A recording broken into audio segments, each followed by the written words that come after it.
अस्सलामुअलैकुम दोस्तों, सब खैरियत से होंगे। आज का हमारा टॉपिक है लाइन्स फ्रॉम एंडीमाइन। ये किसने लिखी थी? ये जॉइन किड्स ने लिखी थी। ये कब लिखी गई थी? 1795 से लेकर 1821 तक ये लिखी गई थी।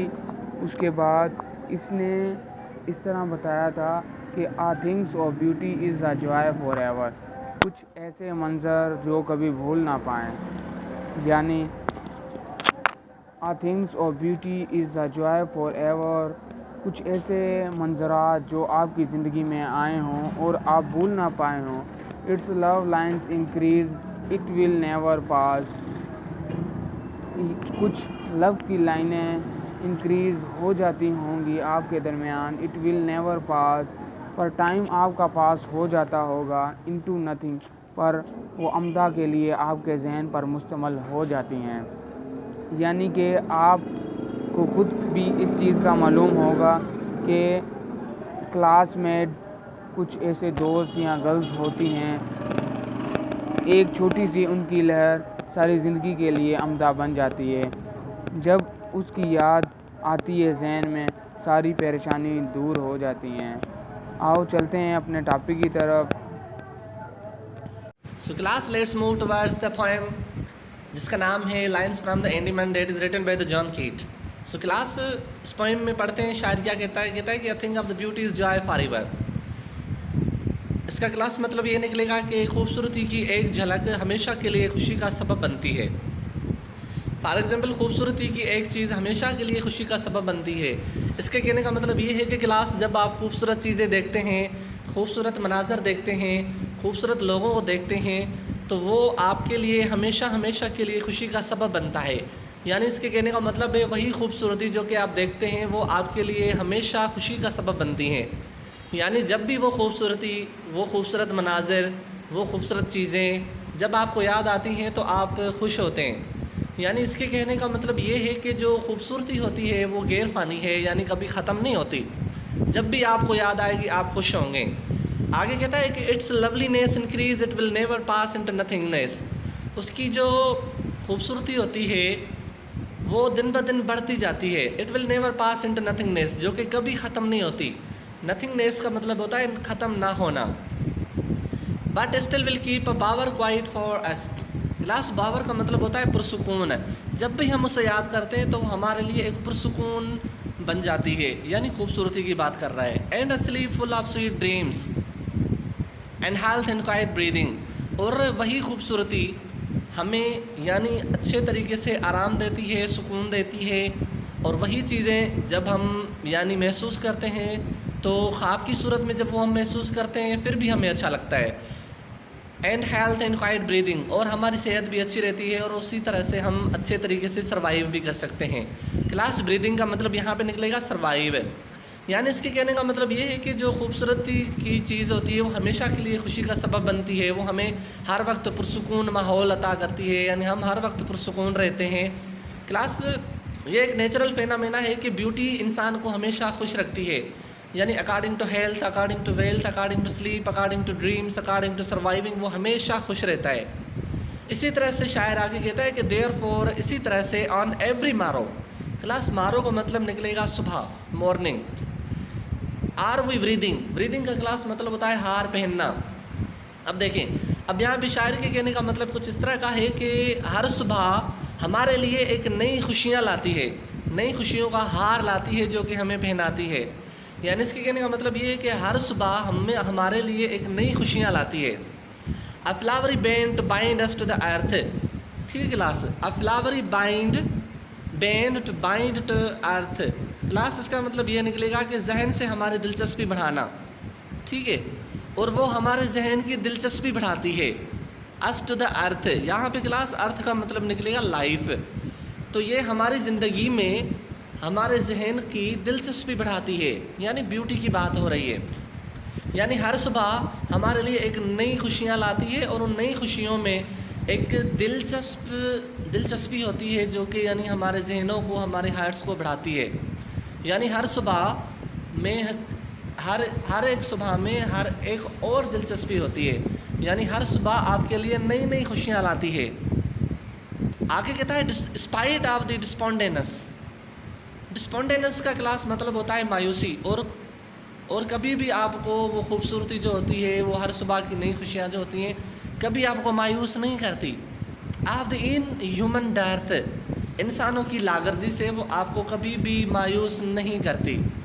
तो क्लास इस पूरे स्टेंजा का मतलब ये निकलेगा कि छोटी सी खूबसूरती वाली चीज़ हमेशा के लिए हमारे लिए खुशी का सबब बनती है। और नीचे कहता है कि हर सुबह जो है हमारे लिए एक नई खुशियाँ लाती है, यानी हार की सूरत में हमें नई खुशियाँ लाती है और वो हमें पहनाती है। इसलिए यहाँ पे ये वर्ड इस्तेमाल किया गया है, ब्रीदिंग। और आगे कहता है कि वो हमें पुरसुकून ज़िंदगी में पुरसुकून ज़िंदगी गुजारने में मदद करती है, और वो हमें कभी मायूस नहीं करती। Spite of despondence of in human dearth, यानी इंसानों की लागर्जी से वो हमें कभी मायूस नहीं करती है। तो यहाँ पे क्लास बात हो रही है खूबसूरती की, कि भाई खूबसूरती जो है हर एक नई सुबह आपको एक नई खूबसूरती देती है। फॉर एग्ज़ाम्पल, आप जब सुबह उठते हैं, पंछियों की आवाज़ सुनते हैं और ब्रीज़ी यानी ठंडी ठंडी हवाएं आपको लगती है, आप यानी ब्यूटीफुल सीनरी देखते हैं, तो वो आपको हमेशा खुशी देती है। और जब भी आप उन चीज़ों को याद करेंगे, खूबसूरतियों को याद करेंगे, आपको अच्छा लगता है। तो क्लास चलते हैं हम अब अगली लाइन्स पे, कि इसमें शायर कहता है कि of noble natures of the gloomy days of all unhealthy and over darkened ways made for our searching. Class इसमें शायर कहता है कि ग्लूमी डेज यानी दुख वाले दिन जो हैं, या ग्लूमी डेज यानी दुख वाले दिन, और ओवर डार्कन्ड वेज यानी वो लम्हे जो हमें तकलीफ़ की तरह ले जाते हैं।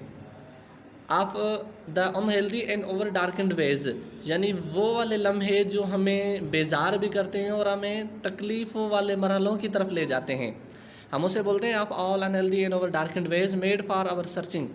तो क्लास ये जो मेड फॉर आवर सर्चिंग लिखी हुई ये लाइन आधी लाइन हमारी कनेक्टेड है पहली शुरुआती लाइन से, ऑफ नोबल नेचर से। तो इसमें शायर कहता है कि जब दुख वाले दिन आ जाते हैं और हमारी यानी तबीयत ख़राब हो जाती है, हमें अच्छा महसूस नहीं होता है, और वो लम्हे हमें तकलीफ़ वाले मरहले में ले जाते हैं, तो तब हमें जो सुकून मिलता है वो किससे मिलता है। क्लास शायर कहता है कि of noble nature made for our searching, यानी इस कुदरत में जब हम खूबसूरती तलाश करते हैं तो वही खूबसूरती हमें सुकून फराहम करती है, या मतलब मज़ा फराहम करती है, यानी वही हमें मुकम्मल रिलैक्सेशन देती है।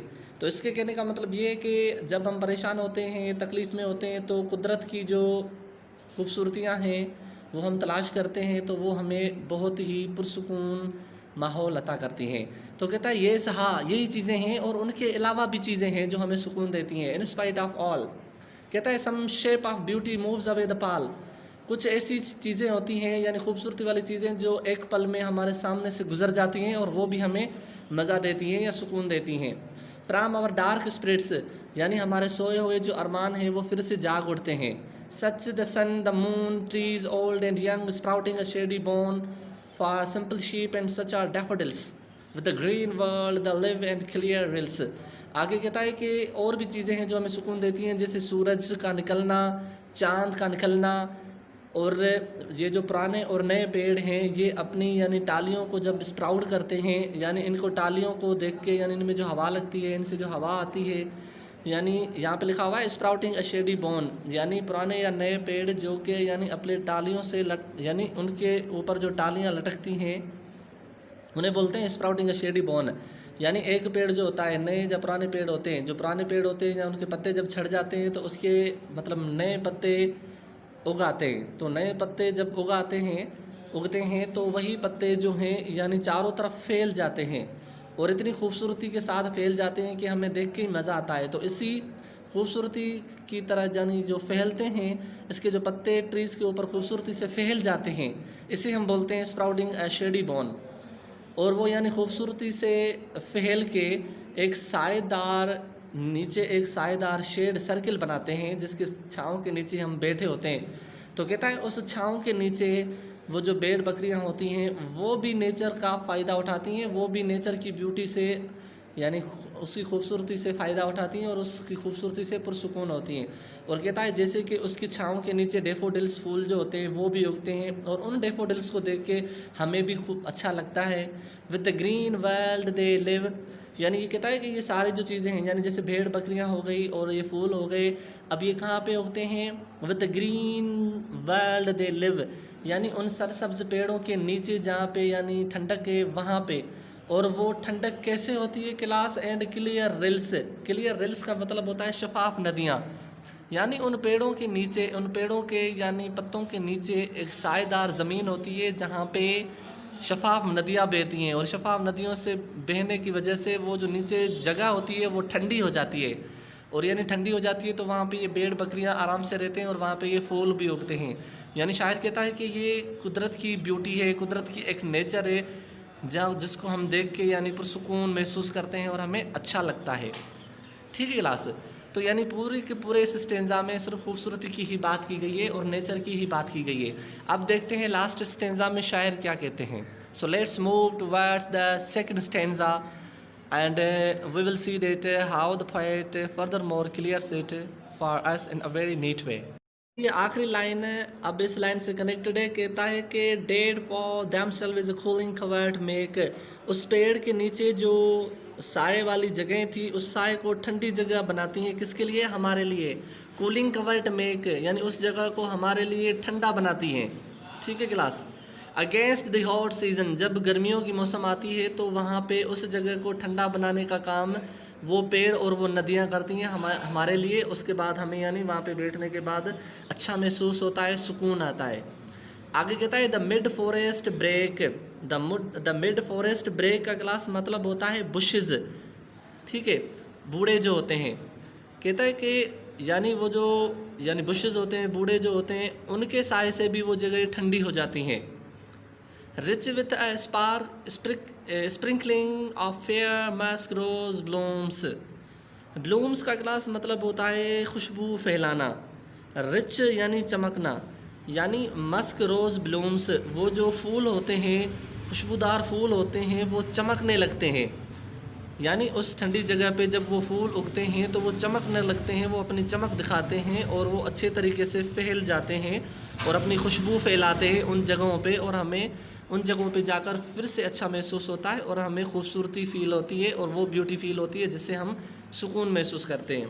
कहता है we have imagined for the mighty deed, कहता है कि आप थोड़ा सा इमेजिन करें कि यहाँ से बंदा मरने के बाद an endless fountain of immortal drink, उनके लिए वहाँ पे भी खूबसूरती होगी जहाँ पे उनके लिए ना ख़त्म होने वाले चश्मे बहेंगे। पूरिंग अंटर अस फ्राम द हेवियंस ब्रिंक, और वहाँ पे उनके लिए यानी जन्नत में से या जन्नत के यानी नदियों में से, बागों में से नहरें बहेंगी जहाँ के कभी ख़त्म नहीं होगी, और वहाँ से हमेशा हमेशा के लिए वहाँ से यानी वो चीज़ें पीते रहेंगे, जैसे दूध की नदियाँ बहेंगी, पानी की नदियाँ बहेंगी, चश्मे बहेंगे, और वो हमेशा हमेशा के लिए बहते रहेंगे और वो पीते रहेंगे और वो हमेशा हमेशा के लिए वो सुकून महसूस करते रहेंगे। यानी यहाँ पे शायर आखरत की बात भी कर रहा है कि आखरत में भी आपको ना ख़त्म होने वाली खूबसूरती मिलेगी, ना ख़त्म होने वाली नेचर मिलेगी आपके लिए वहाँ पे, यानी मीठे पानी की नदियाँ बहेंगी, चश्मे बहेंगे। ठीक है क्लास, तो वहाँ से भी आप इंजॉय करेंगे, वहाँ पे भी आप मौसम का मज़ा लेंगे, पुरसुकून माहौल महसूस करेंगे, और वो चीज़ें वहाँ पे कभी ख़त्म नहीं होंगी। जैसे शायर पहली लाइन में कहता है कि खूबसूरती वाली कोई भी चीज़ होती है उसका असरात ख़त्म नहीं होता। तो क्लास ये था हमारा पोएम, सिंपल सा पोएम जो कि सिर्फ नेचर पे लिखा था, ब्यूटी पे लिखा था। और जॉन कीट का इंट्रोडक्शन क्लास मैंने आपको पहले ही ये वीडियो सेंड कर दिया है जो कि आप यूट्यूब पे देख सकते हैं। तो क्लास ये था हमारा पोएम जो यहाँ पे हमारा पूरा हुआ। अब class I must think that you must learn these lines of the poet which is done by the John कीट। So class, now you have to make the substance of the whole poem, and you have also define one or two central ideas according to your own way, and you have to tell me that how the nature makes the people happy.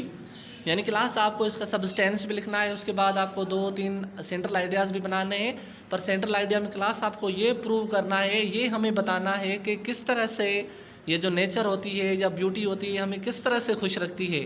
यानी वो कौन से steps हैं, वो कौन से मरहले हैं, या वो कौन सी चीज़ें हैं नेचर में जो हमें खुश रखती हैं, और वो कौन सी चीज़ें हैं जो हमारे खुशी का सबब बनती हैं और हमें यानी दुखों से निकालती हैं। तो क्लास ये चीज़ें आपको मुझे सेंट्रल आइडिया में बतानी है, अपने व्यूज़ देने हैं, अपने आइडियाज़ आपको देने हैं और उसके बाद ये मुझे मेल करने हैं या व्हाट्सअप करने हैं। So class, thank you very much for listening this video.